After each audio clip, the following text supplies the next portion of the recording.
आज हम आपके सामने लाने जा रहे हैं 14 अगस्त की रात का वो सच जिसे हर भारतीय जानना चाहेगा। वो रात जिसने हिंदुस्तान का इतिहास, भूगोल, भविष्य और सोच को बदल दिया। वो रात थी आजादी की रात। दिल्ली में 14 अगस्त की शाम से ही जोरदार बारिश हो रही थी। रात 9 बजते बजते रायसीना हिल्स पर करीब 5 लाख लोगों का हुजूम जमा हुआ था। बारिश अब भी जारी थी। रात को करीब 10 बजे सरदार पटेल, जवाहरलाल नेहरू, डॉक्टर राजेंद्र प्रसाद और माउंटबेटन वाइसरॉय हाउस पहुंचे। 14 अगस्त 1947 की रात 12 बजने में कुछ ही मिनट बाकी थे। तब पंडित जवाहरलाल नेहरू ने 2 लाइनें कहकर अपना प्रवचन शुरू किया।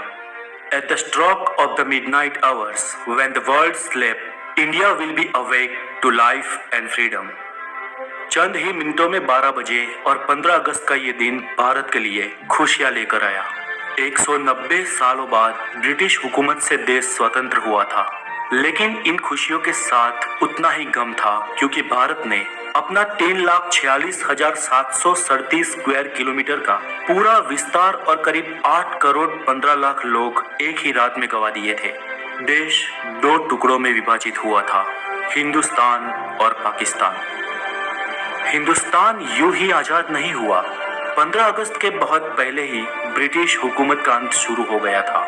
महात्मा गांधी के जन आंदोलन से देश में नई क्रांति की शुरुआत हुई थी, तो एक और सुभाष चंद्र बोस की आजाद हिंद फौज ने अंग्रेजों का जीना दुश्वार कर रखा था। ऊपर से दूसरे विश्व युद्ध के बाद ब्रिटिश सरकार में उतना दम भी नहीं था कि वो हिंदुस्तान पर अब शासन चला सके। इसलिए माउंटबेटन को भारत का आखिरी वाइसरॉय बनाया गया था, ताकि देश को आधिकारिक तरीके से स्वतंत्रता दी जा सके। अंग्रेजों ने भारत को शुरुआत में 3 जून 1948 के दिन स्वतंत्र घोषित करने का निर्णय लिया था, लेकिन मोहम्मद अली जिन्ना ने पाकिस्तान नामक अलग मुल्क बनाने की ठान ली थी, जिसके चलते देश में कई जगह पर सांप्रदायिक हिंसा शुरू हो गई। बिगड़ती परिस्थिति को देख अंग्रेज भारत को हो सके इतना जल्दी स्वतंत्र राष्ट्र घोषित कर देना चाहते थे, क्योंकि अंग्रेजों को भी भारत को आखिरकार एक टुकड़े में नहीं लेकिन 2 टुकड़े में विभाजित करना था। स्वतंत्रता के लिए दिन 15 अगस्त ही क्यों चुना गया? तो इसमें ऐसा है कि सिर्फ हम भारतीय ही शुभ और अशुभ में नहीं मानते थे, बल्कि अंग्रेज भी उतना ही मानते थे।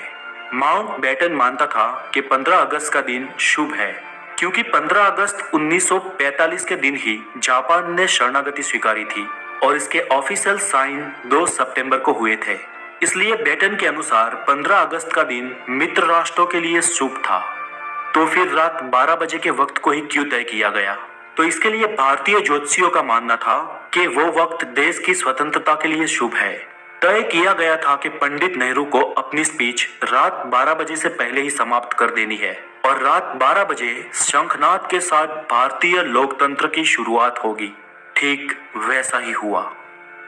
15 अगस्त की सुबह 8:30 पर पंडित नेहरू और उनके कैबिनेट ने पद और गोपनीयता की शपथ ली।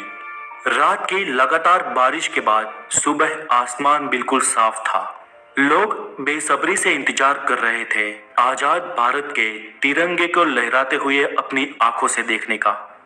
देश के तिरंगे को सबसे पहले जवाहरलाल नेहरू ने रात को 12 बजे ही पार्लियामेंट सेंट्रल हॉल में लहराया था और दूसरी बार सुबह 8:30 पर भव्य राष्ट्रध्वज को जनता के सामने ब्रिटिश राष्ट्रध्वज को उतारकर लहराया गया।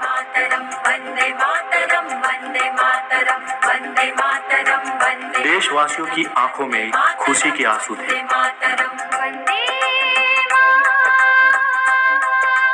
आजादी के बाद 15 अगस्त के दिन ही एक साथ अंग्रेजों ने देश को नहीं छोड़ा। आजाद भारत के कुछ आला अफसर भी कुछ समय तक अंग्रेज ही रहे। 1500 ब्रिटिश सैनिकों की पहली टीम 17 अगस्त 1947 के दिन अपने देश रवाना हुई, तो आखिरी टीम 27 अगस्त 1948 के दिन निकली। दोस्तों, ताज्जुब की बात ये कि लुटेरे अंग्रेज हमारे देश के अतिथि बन के आए हो, उस तरह से उन्हें विदा किया गया। उनकी आखिरी फौज ने जब मुंबई के बंदरगाह से विदाई ली, तब जॉर्ज पंचम को विदाई देने वाला गीत बैंड बाजा के साथ बजाया गया। आजादी से 190 साल पहले भी अमीर चंद और मीर जाफर ने रॉबर्ट क्लाइन का ऐसे ही सम्मान के साथ स्वागत किया था। और फिर क्या हुआ? प्लासी का युद्ध और 190 साल की परतंत्रता। फिर भी हम भारतीय नहीं सुधरे। अतिथि देवो भव के सूत्र को हमने आज भी नहीं छोड़ा। फिर वो अतिथि वाकई देवतुल्य हो या हमें लूटने आया हो। दोस्तों, आज के लिए इतना ही और देश की इस स्वतंत्रता की